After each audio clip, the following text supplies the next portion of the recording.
বন্ধুরা, আজ 25শে বৈশাখ কবিগুরু বিশ্বকবি রবীন্দ্রনাথ ঠাকুরের জন্মদিন। কল্পনা এবং সৃষ্টিশক্তির বিচারে এবং বৈচিত্র্যে রবীন্দ্রনাথ তুলনাহীন। সাহিত্য সংস্কৃতি জগতে এমন কোনো শাখা নেই যা তার প্রতিভার দানে সমৃদ্ধ হয়নি। আজ তার জন্মদিনে তার প্রতি শ্রদ্ধা জানিয়ে তারই লেখা একটা কবিতা আমি পড়ব। কবিতাটা আমাদের বিএ পড়ার সময় ফার্স্ট ইয়ারে বাংলা কম্পালসারিতে ছিল।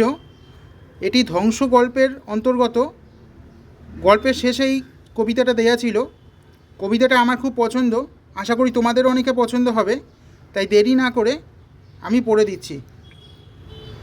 মানুষ সবার বড় জগতের ঘটনা, মনে হতো মিছে নায়ে শাস্ত্রের রটনা। তখন এ জীবনকে পবিত্র মেনেছি, যখন মানুষ বলে মানুষকে জেনেছি। ভোরবেলা জানলায় পাখিগুলো জাগালে ভাবিতাম আছি যেন স্বর্গের নাগালে। মনে হতো পাকা ধানে বাঁশি যেন বাজানো, মায়ের আঁচল ভরা দান যেন সাজানো। তরি যেত নীলাকাশে সাদা পাল মেলিয়া, প্রাণে যেত অজানার ছায়াখানি ফেলিয়া। বুনো হাঁস নদী পাড়ে মেলে যেত পাখাসে, উতলা ভাবনা মোর নিয়ে যেত আকাশে।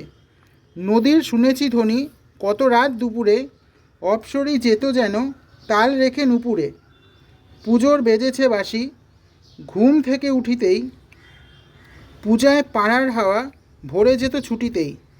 বন্ধুরা জুটিতাম কত নব বরসে, সুধায় ভরিত প্রাণ সুহৃদের পরশে। পশ্চিমে হেনকালে পথে কাটা বিছিয়ে, সভ্যতা দেখা দিল দাঁত তার খিচিয়ে। সভ্যতা কারে বলে ভেবেছিনু জানিতা, আজ দেখি কি অসুচি কি যে অপমানিতা।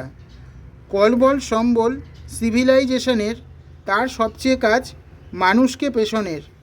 মানুষের সাজে কেজে সাজিয়েছে অসুরে, আজ দেখি পশু বলা গাল দেওয়া পশুরে। মানুষকে ভুল করে গড়েছেন বিধাতা, কত মারে এত বাঁকা হতে পারে সিধাতা। দয়া কি হয়েছে তার হতাশের রোদনে, তাই গিয়েছেন লেগে ভ্রম সংশোধনে। আজ তিনি নবরূপী দানবের বংশে, মানুষ লাগিয়েছেন মানুষের ধ্বংসে।